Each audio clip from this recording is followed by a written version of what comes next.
నమస్కారం, BSK news కి స్వాగతం. హెడ్లైన్ చూద్దాం.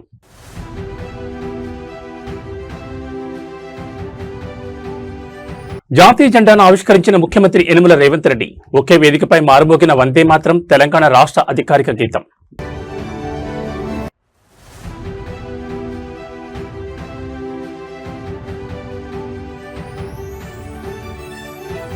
గ్రామీణ పర్యటనలో నూతన వరవడి, తాటికల్లును చూసిన ముఖ్యమంత్రి.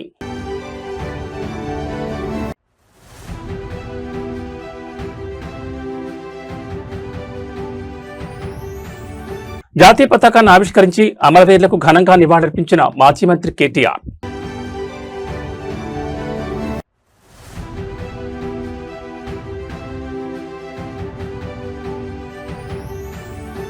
మహిళల భద్రతకు ముప్పు తెస్తే ఊరుకోం, 2 మద్యం నిర్వాహకులు రెడ్ హ్యాండెడ్ గా అరెస్ట్.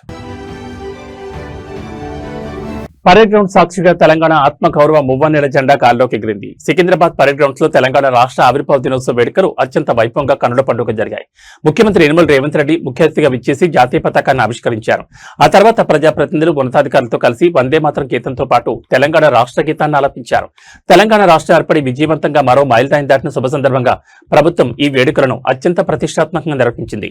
పరేడ్ గ్రౌండ్స్ లో సీఎం రేవంత్ రెడ్డి జాతీయ జెండాను ఎగురవేసిన అనంతరం సభలో ఒక్కసారిగా దేశభక్తి భావనలు వెలువెత్తాయి. అక్కడ హాజరైన మంత్రులు, ప్రజాప్రతినిధులు, ఉన్నత స్థాయి ఐఏఎస్, ఐపీఎస్ అధికారులు అందరూ ఏకతాటిపై నిలిచి వందే మాతరం గీతాన్ని మరియు తెలంగాణ రాష్ట్ర గీతాన్ని ఆలపించి అమరవీరులకు నివాళులర్పించారు. అనంతరం వివిధ ఆర్మడ్ పోలీస్ బెటాలియన్లు, అకాడమీలకు చెందిన పోలీస్ దళాలు ముఖ్యమంత్రికి గౌరవందనం సమర్పించాయి. పోలీస్ దళాల సలామీ అనంతరం ఈ వేడుకలో అత్యంత ప్రత్యేక ఆకర్షణగా నిలిచింది.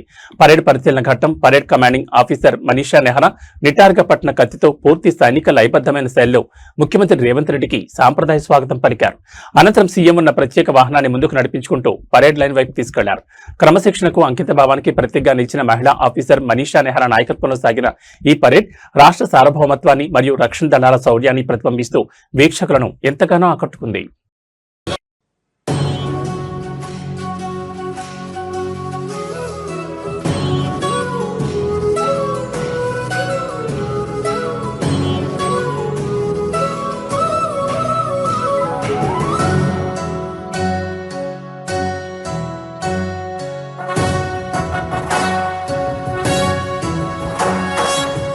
జయ హే తెలంగాణ జననీ జయ కేతనం, ముక్కోటి గొంతుకలు ఒక్కటైన చేతనం, తరతరాల చరిత గల తల్లి నీరాజనం, పద పదాన నీ పిల్లలు ప్రణమిల్లిన శుభ తరుణం. జయ తెలంగాణ, జయ జయ తెలంగాణ, జయ తెలంగాణ, జయ జయ తెలంగాణ.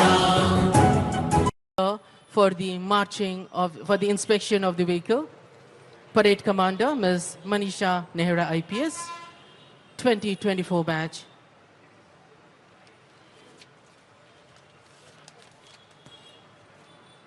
పరేడ్ కమాండర్ మనీషా నెహ్రా యువ ఐపీఎస్ అధికారిని గౌరవనీయులైన ముఖ్యమంత్రి గారి అనుమతి తీసుకుంటున్నారు. There we can see the inspection escorting Chief Minister sir is DGP sir and Parade Commander. There we can see they have boarded the inspection vehicle. గౌరవనీయులైన ముఖ్యమంత్రి గారి స్వీయ సంకల్పంతో ఇప్పుడు తెలంగాణ రాష్ట్రం అంతటా ప్రజా States signed MOUs worth 1,78,950 crores. PSP Dichpalli, Commandant Shri P. Satyanarayana, Contingent in charge, KP Satyanarayana AC, Contingent Commander D. Maruti, standby. It is Navneet, RSI Srinivas, Mahendra, Venu and Manohar there. The contingents Tirupati, Rana Pratap standby, Jaya, Ranganath and Satish. In spite of having a long function yesterday, Honorable Chief Minister is with us today. He has Andhra Pradesh ముఖ్యమంత్రి చంద్రబాబు నాయుడు క్షేత్రస్థాయిలో ప్రజలతో మమేకమవుతూ నూతన పాలనా వరవడిని కొనసాగిస్తున్నారు. కాకినాడ జిల్లా తుని నియోజకవర్గం చామవరం గ్రామంలో CM Chandrababu Naidu పర్యటన అట్టహాసంగా సాగింది. పేదల సేవలో కార్యక్రమంలో భాగంగా ఆయన నేరుగా ఒక సామాన్య కల్లుగీత కార్మికుడి ఇంటి తలుపు తట్టారు. లబ్ధిదారుడికి పెన్షన్ అందించడమే కాకుండా వారి వృత్తి విశేషాలను అడిగి తెలుసుకుంటూ అక్కడే తాటికల్ రుచి చూసి అందరినీ ఆశ్చర్యపరిచారు. తుని నియోజకవర్గంలోని చామవరం గ్రామ పర్యటనలో భాగంగా సీఎం చంద్రబాబు నాయుడు నేరుగా స్థానిక కల్లుగీత కార్మికుడు సింహాచలం నివాసానికి చేరుకున్నారు. ప్రభుత్వం ప్రతిష్టాత్మకంగా అమలు చేస్తున్న చేస్తున్న సామాజిక పింఛన్ల పంపిణీలో భాగంగా సింహాచలం కుటుంబానికి సీఎం స్వయంగా పెన్షన్ డబ్బులు అందజేశారు. ముఖ్యమంత్రి నేరుగా తమ ఇంటికొచ్చి పెన్షన్ ఇవ్వడంతో ఆ కుటుంబ సభ్యుల ఆనందానికి అవతలు లేకుండా పోయాయి. ఈ సందర్భంగా వారి కుటుంబ పరిస్థితిని, పిల్లల చదువులను సీఎం ఆత్మీయంగా అడిగి తెలుసుకున్నారు. పింఛన్ అందజేసిన అనంతరం కల్లుగీత వృత్తి ఎదుర్కొంటున్న సవాళ్లు, ప్రస్తుత మార్కెట్ మరియు దినసరి ఆదాయ వివరాలను సింహాచలాన్ని అడిగి ముఖ్యమంత్రి తెలుసుకున్నారు. ఈ క్రమంలోనే అక్కడ తెచ్చిన తాజా తాటికలను సీఎం చంద్రబాబు నాయుడు ఎంతో ఆసక్తిగా రుచి చూశారు. గీత కార్మికుల కష్టాన్ని, వారి వృత్తిలోని నైపుణ్యాన్ని ఈ సందర్భంగా ఆయన అభినందించారు. సాంప్రదాయ వృత్తులను నమ్ముకున్న బీసీ వర్గాలకు మరియు గీత కార్మికులకు ప్రభుత్వం అన్ని విధాలా అండగా ఉంటుందని, వారి సంక్షేమానికి ప్రత్యేక ప్రణాళికలు రూపొందిస్తామని ముఖ్యమంత్రి భరోసా ఇచ్చారు.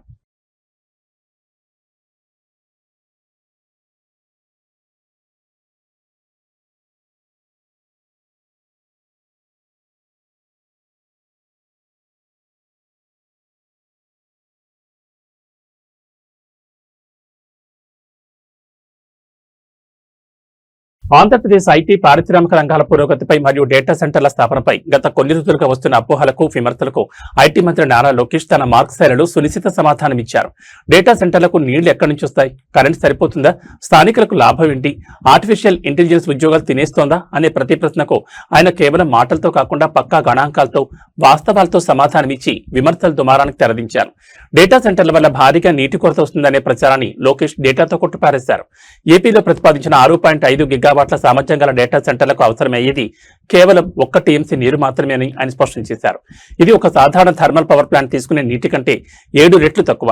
గోదావరి నుంచి ఏటా 3000 టీఎంసీల నీరు వృధాగా సముద్రంలో కలుస్తోందని, అందులో కేవలం 1 టీఎంసీ నీటిని సాంకేతిక వృద్ధి కోసం ఉపయోగించడం వల్ల రాష్ట్ర భవిష్యత్తే మారిపోతుందని ఆయన వివరించారు. అలాగే విద్యుత్ సరఫరాకు సంబంధించి భారతదేశానికి ఉన్న వ్యూహాత్మక బలాలను ఆయన గుర్తు చేశారు.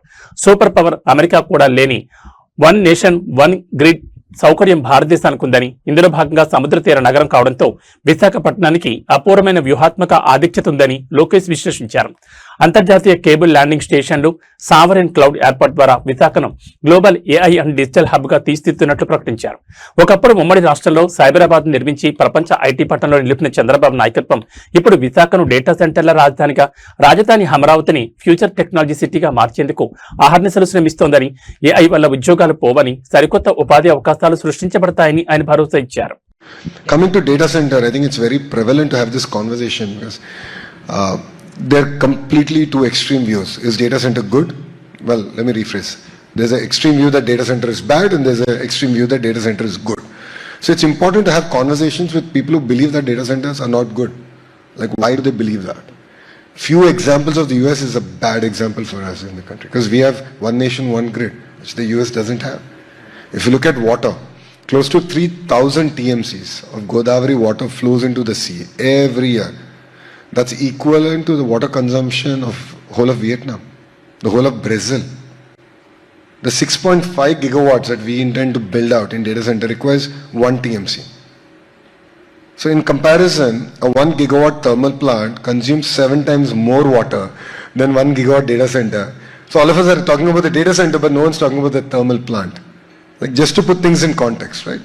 So it's important to have these conversations. It's important. Telangana రాష్ట్ర ఆవిర్భావ దినోత్సవ సంబరాలు రాష్ట్ర వ్యాప్తంగా అంబరాన్ని నడుతున్నాయి. స్వరాష్ట్ర స్వప్నాన్ని తన సిద్ధాంతాలతో ప్రతి ఒక్కరి గుండెల్లో రగిల్చిన మహనీయుడు తెలంగాణ సిద్ధాంతకర్త ప్రొఫెసర్ కొత్తపల్లి జయశంకర్ సార్ను సిద్దిపేటలో నేడు ఘనంగా స్మరించుకుంది. సిద్దిపేట ప్రభుత్వ డిగ్రీ కళాశాల ప్రాంగణంలో ఉన్న ప్రొఫెసర్ జయశంకర్ విగ్రహానికి స్థానిక ప్రజాప్రతినిధులు, విద్యావేత్తలు, విద్యార్థులు పెద్ద ఎత్తున తరలివచ్చి పూలమాలలు వేసి ఘనంగా నివాళులర్పించారు. జయశంకర్ సార్ అమర్ రాహే అంటూ కళాశాల ఆవరణ మొత్తం నినాదాలతో హోరెత్తింది. తెలంగాణ దశాబ్దాల పోరాటంలో జయశంకర్ పోషించిన పాత్ర అజరామరం. మరీ ముఖ్యంగా విద్యావేత్తలకు, యువతకు ఉద్యమ పాఠాలు నేర్పిన సిద్దిపేట ప్రభుత్వ డిగ్రీ కళాశాల వేదికగా ఇవాళ ఆయనకు అపూర్వ గౌరవం లభించింది. ఆవిర్భావ వేడుకల సందర్భంగా కళాశాల ముఖ్యద్వారం వద్ద ఉన్న జయశంకర్ సార్ విగ్రహాన్ని రంగురంగుల పూలతో సర్వాంగ సుందరంగా అలంకరించారు. అనంతరం జరిగిన నివాళుల కార్యక్రమంలో వక్తలు మాట్లాడుతూ జయశంకర్ కేవలం సిద్ధాంతకర్త మాత్రమే కాదని తెలంగాణ సంస్కృతికి, ఆత్మ గౌరవానికి నిలువెత్తు ప్రతీక అని కొనియాడారు. ఆయన కలలుగన్న విద్యావంతమైన, సుసంపన్నమైన తెలంగాణ నిర్మాణంలో ప్రతి ఒక్కరూ భాగస్వాములు కావాలని పిలుపునిచ్చారు. ఈ నివాళుల కార్యక్రమంలో డిగ్రీ కళాశాల విద్యార్థులు, అధ్యాపక బృందం పెద్ద సంఖ్యలో పాల్గొన్నారు. జయశంకర్ సార్ విగ్రహం సాక్షిగా విద్యార్థులు తెలంగాణ ప్రగతికి పునరంకితమవుతామంటూ ప్రతిజ్ఞ చేశారు. నీళ్లు, నిధులు, నియామకాల నినాదంతో సాగిన నాటి పోరాట స్ఫూర్తిని నేటి తరానికి అందించేలా కళాశాల సాంస్కృతిక విభాగం ఆధ్వర్యంలో పలు దేశభక్తి గీతాల ఆలాపన జరిగింది. సిద్దిపేట గడ్డపై ఉద్యమకాలం నాటి జ్ఞాపకాలను గుర్తు చేస్తూ సాగిన ఈ కార్యక్రమం అక్కడ హాజరైన ప్రతి ఒక్కరిలోనూ సరికొత్త ఉత్తేజాన్ని, రాష్ట్రభక్తిని నింపింది.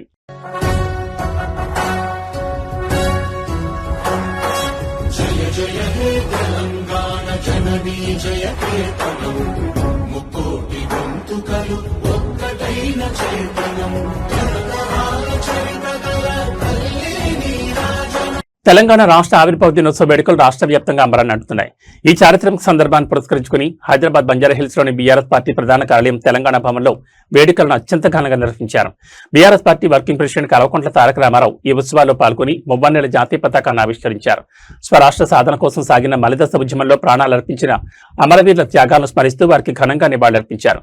తెలంగాణ రాష్ట్ర ఆవిర్భావ దినోత్సవాన్ని పురస్కరించుకుని తెలంగాణ భవన్ గులాబీ శ్రేణులతో కిక్కిరిసిపోయింది. పార్టీ ముఖ్య నాయకులు, మాజీ మంత్రులు, శాసనసభ్యులతో కలిసి విచ్చేసిన కేటీఆర్ జాతీయ జెండా ఎగురవేసి వందన సమర్పణ చేశారు. అనంతరం తెలంగాణ భవన్ ప్రాంగణంలో ఉన్న అమరవీరుల విగ్రహాల వద్దకు చేరుకుని పూలమాలలు వేసి శ్రద్ధాంజలి ఘటించారు. 6 దశాబ్దాల పాటు సాగిన ఆకాంక్షను, వందలాది మంది అమరుల త్యాగాల పునాదులను స్మరిస్తూ కేసీఆర్ నాయకత్వంలో సాధించుకున్న తెలంగాణను ప్రగతి పదంలో ముందుకు తీసుకువెళ్లడమే అసలైన నివాళి అని ఈ సందర్భంగా పార్టీ శ్రేణులు స్పష్టం చేశాయి. తెలంగాణ భవన్తో పాటు రాష్ట్ర వ్యాప్తంగా ఉన్న అన్ని జిల్లా, నియోజకవర్గ కేంద్రాల్లోని పార్టీ కార్యాలయాల్లో బీఆర్ఎస్ శ్రేణులు జెండా ఆవిష్కరణ చేసి స్వీట్లు పంపిణీ చేశారు. స్వరాష్ట్ర ప్రగతి ప్రయాణంలో ప్రతి ఒక్కరూ భాగస్వాములు కావాలని ఆకాంక్షిస్తూ తెలంగాణ ప్రజలందరికీ కేటీఆర్ రాష్ట్ర ఆవిర్భావ దినోత్సవ శుభాకాంక్షలు తెలిపారు.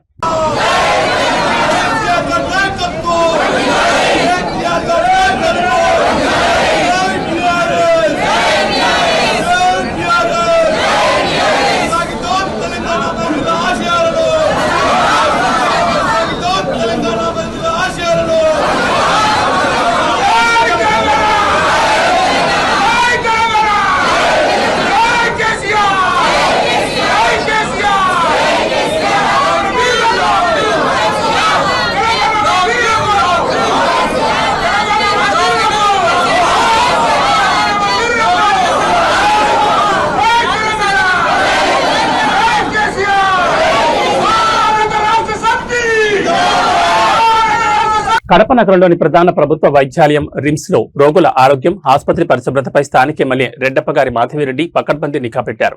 రిమ్స్ ఆసుపత్రి ప్రాంగణంలో సకాలంలో వ్యర్థాలను తరలించకుండా నిర్లక్ష్యం వహిస్తున్నారనే అంశంపై ఆమె ఇవాళ మున్సిపల్ కార్పొరేషన్ అధికారులతో కలిసి ఆకస్మిక తనిఖీలు నిర్వహించారు. ఆసుపత్రి పరిసరాల్లో చెత్త, ప్రమాదకరమైన మెడికల్ వ్యర్థాలు పేరుకుపోవడంపై అక్కడికక్కడే అధికారులపై తీవ్ర ఆగ్రహం వ్యక్తం చేశారు. కడప రిమ్స్ ఆసుపత్రిలో పారిశుద్ధ్య లోపాలు, బయో మెడికల్ వ్యర్థాల నిర్లక్ష్యపు నిర్వహణపై వచ్చిన ఫిర్యాదులపై ఎమ్మెల్యే మాధవిరెడ్డి తక్షణమే స్పందించారు. Kadapa municipal corporation deputy commissioner Rakesh మరియు ఇతర ఉన్నతాధికారులను వెంటబెట్టుకుని ఆమె ఆసుపత్రి అంతటా కాలినట్లను పర్యటించారు. వార్డుల వెనుక ఖాళీ స్థలాల్లో రోజుల తరబడి ఇన్ఫెక్షన్లు వ్యాపించేలా పడేసిన మెడికల్ వ్యర్థాలను చూసి నివ్వెరపోయిన ఆమె సకాలంలో వీటిని డిస్పోజ్ చేయకపోవడంపై యంత్రాంగంపై ఫైర్ అయ్యారు. రోగుల ప్రాణాలతో మరియు ప్రజల ఆరోగ్యంతో చెలగాటమాడే ఇలాంటి అలసత్వ ధోరణిని ఎట్టి పరిస్థితుల్లోనూ సహించేది లేదని, వ్యర్థాల తరలింపు వ్యవస్థను తక్షణమే పటిష్టం చేయాలని స్పష్టమైన ఆదేశాలు జారీ చేశారు. భవిష్యత్తులో మెడికల్ వ్యర్థాల నిర్వహణలో ఎలాంటి నిర్లక్ష్యం బయటపడినా బాధ్యులైన సిబ్బందితో పాటు కాంట్రాక్టర్లపై కూడా క్రిమినల్ చర్యలు తీసుకుంటామని ఎమ్మెల్యే హెచ్చరించారు. ఆసుపత్రి పరిశుభ్రతను నిరంతరం పర్యవేక్షించాలని మున్సిపల్ అధికారులను కోరారు. ప్రభుత్వ ఆసుపత్రికి వచ్చే పేద ప్రజలకు మెరుగైన, పరిశుభ్రమైన వాతావరణంలో వైద్యం అందాలన్నదే తమ ప్రభుత్వ లక్ష్యమని ఆమె స్పష్టం చేశారు.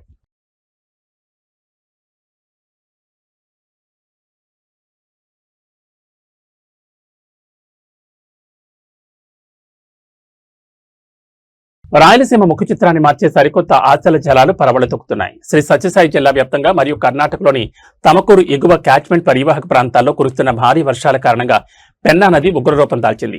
ఈ వరద ప్రవాహంతో జిల్లాలోని కీలకమైన పేరూరు డ్యాంకు ఈ సీజన్లోనే మొట్టమొదటి భారీ వరద నీటి ఇన్ఫ్లోస్ వచ్చి చేరుతున్నాయి.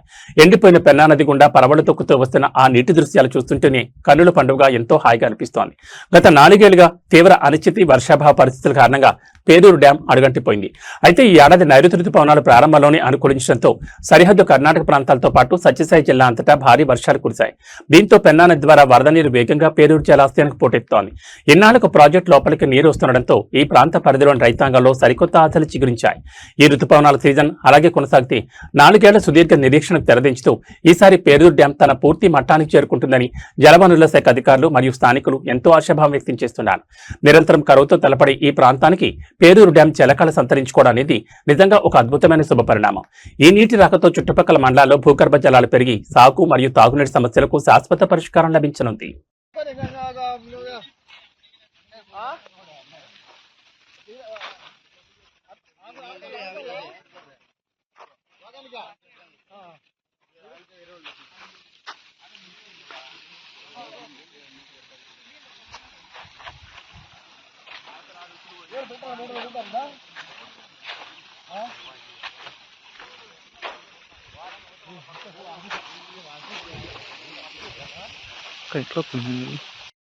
ఆన్లైన్ బెట్టింగ్ యాప్ల ద్వారా రాత్రికి రాత్రి కోటీశ్వర్లు అయిపోవచ్చని నమ్మి నిలువున మునుగుతున్న అమాయకులను రక్షించేందుకు తెలంగాణ సిఐడి విభాగం ఉక్కుపాదం మోపింది. అంతర్జాతీయ స్థాయిలో నెట్వర్క్ నడుపుతున్న డఫాబెట్ ఆన్లైన్ బెట్టింగ్ మాఫియా గుట్టురట్టు చేస్తూ సిఐడి ప్రత్యేక దర్యాప్తు బృందం సంచలన విజయం సాధించింది. దేశవ్యాప్తంగా పలు రాష్ట్రాల్లో ఏకకాలంలో దాడులు నిర్వహించి 11 మంది అంతర్రాష్ట్ర కేటుగాళ్లను అరెస్ట్ చేయడంతో పాటు హవాలా మార్గంలో సాగిన 46 మ్యూల్ బ్యాంక్ ఖాతాలను ఫ్రీజ్ చేసింది. రోజుకు ఏకంగా 8 నుంచి 10 లక్షల రూపాయల చొప్పున ప్రజల సొమ్మును దోచుకుంటున్న ఈ ముఠా వెనుక ఉన్న ఆపరేషన్ కరీంనగర్ చెందిన ఒక సాఫ్ట్వేర్ ఇంజనీర్ డఫాబెట్ ప్రమోషన్ల వలలో పడి 2024 జనవరి నుంచి 2025 జనవరి మధ్య కాలంలో ఏకంగా 9,95,000 రూపాయలు నష్టపోయాడు. బాధితుడి ఫిర్యాదుతో రంగంలో దిగిన సిఐడి డీజీ చారుసిన్హా నేతృత్వంలోని సిట్ బృందం అత్యాధునిక డిజిటల్ ఫోరెన్సిక్ విశ్లేషణ ద్వారా నిందితుల మనీ ట్రయల్ ను గుర్తించింది. బాధితుల డబ్బులను దేశవ్యాప్తంగా ఏ లేయర్లలో ఉన్న 46 మ్యూల్ బ్యాంకుల ద్వారా ఎలా రూట్ మార్చారో కనిపెట్టారు. నిందితులను పట్టుకునేందుకు డీఎస్పీ స్థాయి అధికారుల నేతృత్వంలో 6 ప్రత్యేక బృందాలు న్యూఢిల్లీ, గుజరాత్, పంజాబ్ రాష్ట్రాల్లో 2 వారాల పాటు నిఘా ఉంచి గుజరాత్కు చెందిన ప్రధాన సూత్రధారి మనీష్ సింగ్, అభిషేక్ సింగ్లతో పాటు ఒక ఆఫ్ఘన్ జాతీయుడితో కలిపి మొత్తం 11 మందిని కరీంనగర్ కోర్టు ముందు హాజరుపరిచారు. ఈ ముఠా క్రికెట్ మ్యాచ్లు, క్యాసినో గేమ్స్ మరియు ఏవియేటర్ ప్లాట్ఫామ్స్ ద్వారా బెట్టింగ్లను ప్రోత్సహిస్తూ మొదట్లో చిన్న లాభాలు ఆశ చూపి ఆ తర్వాత పెద్ద మొత్తంలో డబ్బులు పెట్టించి ముంచేస్తారని సిఐడి నిర్ధారించింది. వీరిపై దేశవ్యాప్తంగా నేషనల్ సైబర్ క్రైమ్ పోర్టల్లో 225 ఫిర్యాదులు, 73 క్రిమినల్ కేసులు నమోదయ్యాయి. ఈ అక్రమ యాప్లను డబ్బుల కోసం ప్రమోట్ చేస్తున్న 25 మంది ప్రముఖ సెలబ్రిటీలు మరియు సోషల్ మీడియా ఇన్ఫ్లుయెన్సర్లను గుర్తించిన సిఐడి వారికి గట్టిగా కౌన్సిలింగ్ ఇచ్చింది. ఇలాంటి దేశద్రోహ ఉచ్చులో యువత పడకుండా చూడాల్సిన బాధ్యత మీపై ఉందంటూ హెచ్చరించడంతో అందులో 21 మంది సెలబ్రిటీలు తప్పు తెలుసుకుని ఆన్లైన్ బెట్టింగ్ వ్యతిరేకంగా ప్రజల్లో అవగాహన కల్పిస్తూ కొత్త వీడియోలను విడుదల చేశారు. So the government of Telangana last year constituted a special investigation team to look into online betting apps in the state. And once the special investigation team was formed, the purpose was to look into all online betting cases and the way the people are being cheated in the name of betting in Telangana. One case was registered in Karimnagar, in which one man lost almost 10 lakh rupees on Dafabet. And Dafabet is an app which was started in Philippines way back in 2004 and subsequently shifted to UK. And the organizers whom we have arrested, along with 9 other people, so a total of 11 members have been arrested. The 2 organizers whom we have arrested, they have an office not just in Delhi, but also in Dubai. On a daily basis, they get a commission of about 1.5% as profit, which amounts to almost 8 to 10 lakhs per day, which is what we have found out so far according to an assessment of their bank accounts. Now, Dafabet app, we were able to track down through almost 8 different layers. 46 mule bank accounts were traced. Hyderabad IT corridor పరిధిలో శాంతి భద్రతలకు విఘాతం కలిగిస్తూ నిబంధనలకు విరుద్ధంగా నడుస్తున్న అక్రమ మద్యం దుకాణాలపై Serilingampally MLA Arikepudi Gandhi ఉక్కుపాదం మోపారు. మాదాపూర్ డివిజన్ పరిధిలోని గోకుల్ ఫ్లాట్స్ కాలనీలో విచ్చలవిడిగా సాగుతున్న బెల్ట్ షాపుల దందాపై స్థానిక మహిళల నుంచి వచ్చిన ఫిర్యాదులపై ఆయన తక్షణమే స్పందించారు. అధికారుల కోసం వేచి చూడకుండా స్వయంగా తానే అర్ధరాత్రి క్షేత్రస్థాయిలోకి వెళ్లి దాడులు నిర్వహించి 2 నిర్వాహకులను పోలీసులకు పట్టించారు. మాదాపూర్ గోకుల్ ఫ్లాట్స్ కాలనీలో నివాసాల మధ్య అక్రమంగా బెల్ట్ షాపులు నిర్వహిస్తూ నకిలీ మద్యం విక్రయిస్తున్నారని, దీనివల్ల రాత్రి వేళల్లో మహిళల రక్షణకు తీవ్ర భంగం కలుగుతోందని స్థానికులు ఎమ్మెల్యే అరికెపూడి గాంధీ దృష్టికి తీసుకొచ్చారు. దీనిపై తీవ్రంగా స్పందించిన ఆయన అర్ధరాత్రి సమయంలో నేరుగా కాలనీకి చేరుకుని తనిఖీలు చేపట్టారు.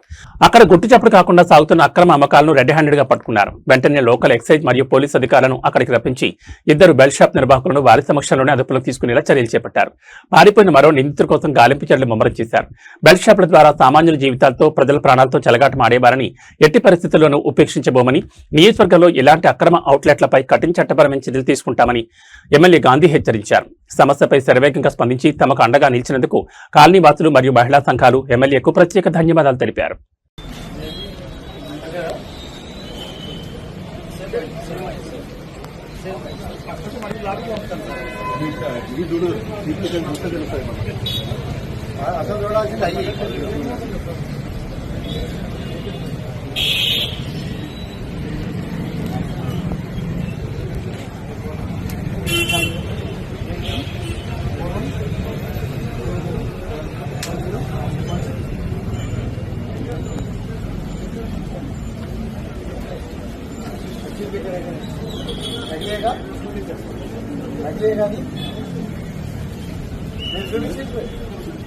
చెప్పినట్టుగా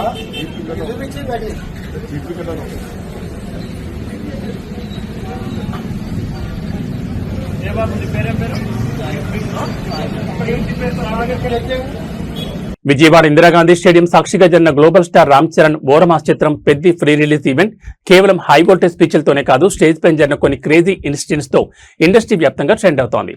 ముఖ్యంగా ఈ చిత్రంలో ఒక కీలక పాత్ర పోషిస్తున్న బాలీవుడ్ నటుడు Mirzapur web series fame Munna Tripathi alias Divyendu Sharma stage పైకి వచ్చి చేసిన రచ్చ అంత ఇంత కాదు.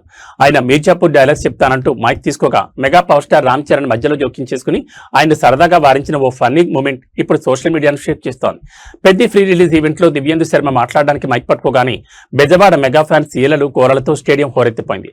అభిమానుల జోష్ చూసి ఫిదా అయిపోయిన ఈ బాలీవుడ్ స్టార్ ఏకంగా స్పష్టమైన తెలుగులో మాట్లాడుతూ విజయవాడ ప్రజలకు నా నమస్కారాలు, మీరంతా నా కుటుంబం అంటూ అభిమానుల్లో పూనకాలు తెప్పించారు. తనకు టాలీవుడ్ లో అంత పెద్ద బ్రేక్ ఇస్తూ పెద్ది లాంటి ప్రతిష్టాత్మక చిత్రంలో అద్భుతమైన క్యారెక్టర్ ఇచ్చినందుకు డైరెక్టర్ బుచ్చిబాబు సనాకు హృదయపూర్వక ధన్యవాదాలు తెలిపారు. ఈ స్పీచ్ ముగించే సమయంలో ఫ్యాన్స్ డిమాండ్ మేరకు తన మీర్జాపూర్ వెబ్ సిరీస్ లోని ఒక ఫేమస్ పాపులర్ డైలాగ్ ను ఇక్కడ బెజవాడ స్టేజ్ పైన చెప్తానంటూ దివ్యేందు ఉత్సాహం ప్రదర్శించారు. దీంతో పక్కనే ఉన్న రామ్ చరణ్ వెంటనే అప్రమత్తమై నవ్వుతూ ఆయన వద్దకు వెళ్లి వద్దు బ్రదర్ ఇక్కడ వద్దు అంటూ సరదాగా చేతులతో వారించారు. ఎందుకంటే మీర్జాపూర్ సిరీస్ లో మున్నాభాయ్ క్యారెక్టర్ చెప్పే డైలాగ్స్ లో ఎక్కువగా వల్గర్ అండ్ అడల్ట్ లాంగ్వేజ్ ఉంటాయి. ఫ్యామిలీ ఆడియన్స్ మరియు లైవ్ టెలికాస్ట్ చూసిన జనాల ముందు ఆ డైలాగ్స్ చెప్తే ఇబ్బంది అవుతుందని గ్రహించిన చరణ్ ఎంతో చాకచక్యంగా ఫన్నీగా సిచ్యువేషన్ హ్యాండిల్ చేశారు. చరణ్ టైమింగ్ కు స్టేజ్ పైన ఉన్న వారితో పాటు స్టేడియంలోని భక్తులంతా నవ్వుల్లో మునిగిపోయారు. Good evening everyone. मैं कुछ बोलना चाहता हूं आप लोगों के लिए. If I have any grammatical mistakes please माफ कर देना. विजयवाड़ा प्रजलको. Okay, so far so good. ना Dibyendu नमस्कारालु. Oh, nice. Okay, there is one more. Oh, there is a dialogue in Mirzapur where I say, no, not that one. I'm not going to say that one. But there is a dialogue in Mirzapur where I say, family hai aap log hamari. And if I translate it here, it says, Meru Ma Kutumbam. Now, for Peddi, I mean, guys, this is my Telugu debut, and I'm just so happy and so fortunate that it's happening with this film, Peddi. It all started with the mad genius, Bucci Babu. Bucci Babu, thank you so much for showing so much love and confidence on me. I had such a great time working on this film, and to realize that you guys love me so much here. Thank you so much for that feeling. It means a lot. I'm very new to the culture, to emotions, to the language and everything. So please bear with me. Everyone sitting here tonight, Randy sir, Janvi, Jagapati Babuji, and the mega power star, Ram Charan. What a guy. What a guy. I mean, he made my life so much easier.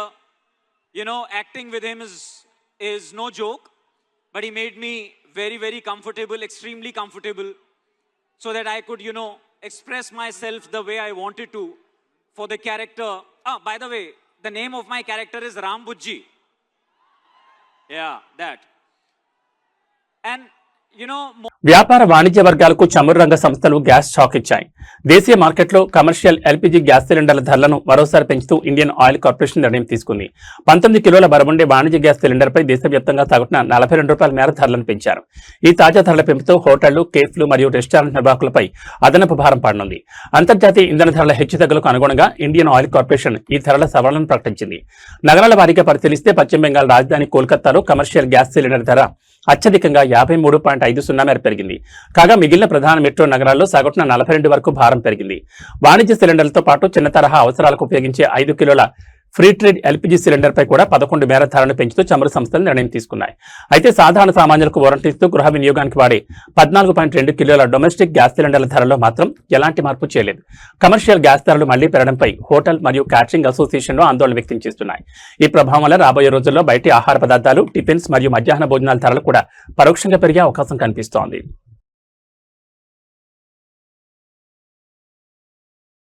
Hyderabad మార్కెట్లో ఇవాళ బంగారం వెండి ధరలు ఎలాంటి మార్పు లేకుండా స్థిరంగా కొనసాగుతున్నాయి. గత కొన్ని రోజులుగా హెచ్చుతగ్గులకు గురైన పసిడి ధరలు ఇవాళ కొనుగోలుదారులకు కాస్త బోరటనిస్తూ యథాతథంగా ఉన్నాయి. అటు వెండి ధర కూడా అంతర్జాతీయంగా మార్కెట్ సంకేతాల నేపథ్యంలో స్థిరమైన ధోరణిని ప్రదర్శిస్తోంది. హైదరాబాద్ బులియన్ మార్కెట్ లెక్కల ప్రకారం ఇవాళ అత్యంత స్వచ్ఛమైన 24 క్యారెట్ల 10 గ్రాముల పసిడి ధర 1,56,220 రూపాయల వద్ద స్థిరంగా ఉంది. అలాగే వినియోగదారులు ఎక్కువగా కొనుగోలు చేసే 22 క్యారెట్ల ఆభరణాల బంగారం 10 గ్రాముల ధర 1,43,200 పలుకుతోంది. పచ్చడి బాటలోని వెండి ధర కూడా ఇవాళ స్థిరంగా సాగుతోంది. మార్కెట్లో ప్రస్తుతం కిలో వెండి ధర 2,90,000 వద్ద కొనసాగుతోంది. అయితే ఈ ధరలకు అదనంగా జీఎస్టీ మరియు తరుగు మజూరీలు చేర్చాల్సి ఉంటుందని, అలాగే తెలుగు రాష్ట్రాలని వివిధ ప్రాంతాలను బట్టి స్థానిక డిమాండ్ ఆధారంగా ధరల్లో స్వల్ప తేడాలు ఉండే అవకాశం ఉందని మార్కెట్ నిపుణులు చెబుతున్నారు.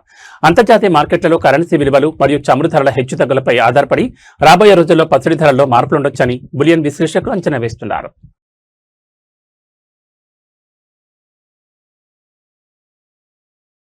తెలుగు రాష్ట్రాల ప్రజలకు వాతావరణ శాఖ కీలక హెచ్చరిక జారీ చేసింది. ఉపరితల ఆవర్తనం ధోరణి ప్రభావంతో ఇవాళ ఆంధ్రప్రదేశ్ మరియు తెలంగాణలోని చాలా జిల్లాల్లో ఉరుములు, మెరుపులు మరియు పిడుగులతో కూడిన భారీ వర్షాలు కురిసే అవకాశం ఉందని వాతావరణ కేంద్రం వెల్లడించింది. ముఖ్యంగా కొన్ని జిల్లాలకు ముందస్తు జాగ్రత్తగా ఎల్లో అలర్ట్ కూడా జారీ చేశారు. ఏ జిల్లాలో ఈ వర్షాల ప్రభావం తీవ్రంగా ఉండబోతోంది? ఆంధ్రప్రదేశ్లోని కోస్తా, రాయలసీమ పరిధిలోని ఏలూరు, కృష్ణా, ఎన్టీఆర్, గుంటూరు, బాపట్ల, పల్నాడు జిల్లాలో బలమైన ఎదురుగాలతో పాటు పిడుగులు పడే అవకాశం ఉందని వాతావరణ శాఖ పేర్కొంది. మిగిలిన జిల్లాలో మోస్తరు వర్షాలు కురిసే ఛాన్స్ ఉంది. అటు తెలంగాణ విషయానికి వస్తే ఉత్తర, పశ్చిమ మరియు దక్షిణ తెలంగాణ జిల్లాలపై వర్షాల ప్రభావం అధికంగా ఉండనుంది. ఆదిలాబాద్, కొమరంభీం, ఆసిఫాబాద్, మంచిర్యాల, నిర్మల్, నిజామాబాద్, మెదక్, కామారెడ్డి, మహబూబ్ నగర్, నాగర్ కర్నూలు, వనపర్తి జిల్లాలో ఉరుములు, మెరుపులతో కొన్ని వర్షాలు పడతాయని అంచనా వేస్తున్నారు. పిడుగులు పడే ముప్పు ఉన్నందున పొలాల్లో పనిచేసే రైతులు, కూలీలు, గొర్రెల కాపర్లు చెట్ల కింద నిలబడొద్దని, సురక్షితమైన భవనాల్లో ఆశ్రయం పొందాలని విపత్తు నిర్వహణ సంస్థ సూచించింది. అత్యవసరమైతే తప్ప ప్రజలు ప్రయాణాలు పెట్టుకోవద్దని హెచ్చరించింది.